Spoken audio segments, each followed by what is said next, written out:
नमस्कार दोस्तों, आपका स्वागत है आपके अपने YouTube channel rank to MS में। और मैं आपके लिए लेकर के आया हूँ बीएसएनएल से जुड़ा हुआ एक खास वीडियो, जिसमें आज हम चर्चा करेंगे बीएसएनएल एम्प्लॉयज़ के वेज रिवीजन की।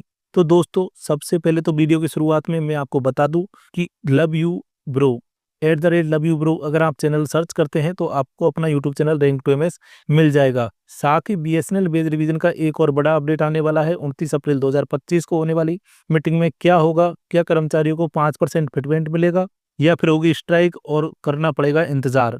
वीडियो के अंत तक देखते रहिए, क्योंकि आज हम पूरी डिटेल में यहाँ पर बात करने वाले हैं यह मीटिंग क्यों इम्पोर्टेंट है। तो दोस्तों, बीएसएनएल कर्मचारियों के लिए बेस रिवीजन एक बहुत बड़ा मुद्दा है। जो 2017 से थर्ड पीआरसी कमेटी का इम्प्लीमेंटेशन रुका हुआ है और इसकी वजह से लगभग 30,000 नॉन एग्जीक्यूटिव कर्मचारियों में से 12,000 लोग स्टेग्नेशन का शिकार हैं। स्टेग्नेशन का क्या मतलब है? इसका मतलब है सैलरी में कोई बढ़ोतरी नहीं हो रही है। इस मीटिंग से कर्मचारियों को उम्मीद है कि कुछ पॉजिटिव न्यूज़ आएगी, लेकिन क्या सच में ऐसा होगा? चलिए पहले ये समझते हैं कि ये मीटिंग क्यों महत्वपूर्ण है। तो वेज रिवीजन के बैकग्राउंड सबसे देखते हैं, थोड़ी हिस्ट्री देखते हैं। बीएसएनएल के नॉन एग्जीक्यूटिव कर्मचारियों के लिए वेज रिवीजन थर्ड पीआरसी के तहत डिस्कस हो रहा है, लेकिन ये बात 2017 से अटकी हुई है। क्यों अटकी हुई है? क्योंकि सरकार कहती है कि बीएसएनएल घाटे में है और अफोर्डेबिलिटी क्लॉज के चलते वेज रिवीजन नहीं हो सकता। लेकिन BSNL employee union, BSNL EU और एनएफटी ने मांग की है कि बीएसएनएल को इस क्लॉज से छूट दी जाए, क्योंकि कंपनी का घाटा जो भी हुआ है वो कर्मचारियों की वजह से नहीं हुआ है। पिछली मीटिंग में क्या हुआ? पिछली मीटिंग में भी ये सब बातें हुई। 19 दिसंबर को ये बात हुई, 19 फरवरी को ये बात हुई। लेकिन ये जब चर्चाएं हुई, जहां साइड में स्टाफ साइड से 5% फिटमेंट की मांग की रखी गई, वहीं मैनेजमेंट ने भी कुछ लाइव स्टेग्नेशन केसों की समीक्षा की, लेकिन कोई फाइनल एग्रीमेंट नहीं हो पाया।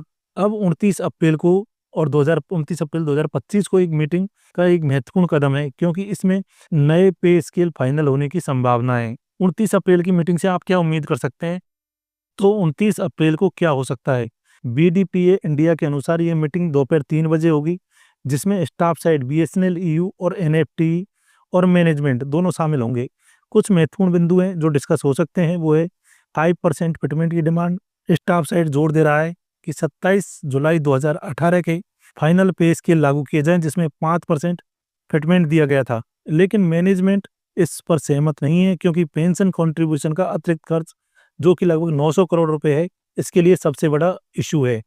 स्टेग्नेशन केसेस, पिछले मीटिंग्स में 90 लाइव स्टेग्नेशन केस सबमिट किए गए थे। इन मामलों की समीक्षा होगी और हो सकता है कि कुछ कर्मचारियों के लिए राहत की घोषणा हो। कैबिनेट अप्रूवल, अगर मीटिंग में सहमति भी बन जाती है तो अंतिम मंजूरी के लिए कैबिनेट को प्रस्ताव भेजना होगा। ये प्रोसेस टाइम कंज्यूमिंग है, क्योंकि बीएसएनएल पहले से ही घाटे में चल रही पीएसयू है और कैबिनेट का फैसला राजनीतिक भी हो सकता है। लेकिन दोस्तों, एक बड़ी बात यह भी है कि यूनियंस इस बार पूरी तरह से एकजुट हैं। बीएसएनएल, ईयू और एनएफटी ने साफ कहा है कि अगर प्रगति नहीं हुई तो विरोध प्रदर्शन या हड़ताल भी संभव है। चुनौतियां और रियलिटी चेक अगर हम करें तो अब थोड़ा रियलिटी चेक करते हैं। वेज रिवीजन इतना आसान काम नहीं है। एक तरफ 5% फिटमेंट और लॉन्ग टर्म पे स्केल मांग रही है, लेकिन मैनेजमेंट शॉर्ट पे स्केल का प्रस्ताव कर रहा है, ताकि पेंशन और ईपीएफ कंट्रीब्यूशन का खर्च कम हो सके। दूसरी ओर बीएसएनएल के सीएमडी की नियुक्ति भी अब विवादों में है, क्योंकि सरकार प्राइवेट सेक्टर से किसी को लाने की सोच रही है, जो यूनियंस को बिल्कुल पसंद नहीं आ रहा। और सबसे बड़ी बात, कैबिनेट अप्रूवल के बिना कुछ भी फाइनल नहीं होगा। 16 फरवरी 2024 को बीएसएनएल ईयू ने एक स्ट्राइक भी की थी वेज रिवीजन के लिए, लेकिन क्या हुआ? लेकिन अभी तक कोई भी बड़ा ब्रेक थ्रू नहीं मिला है।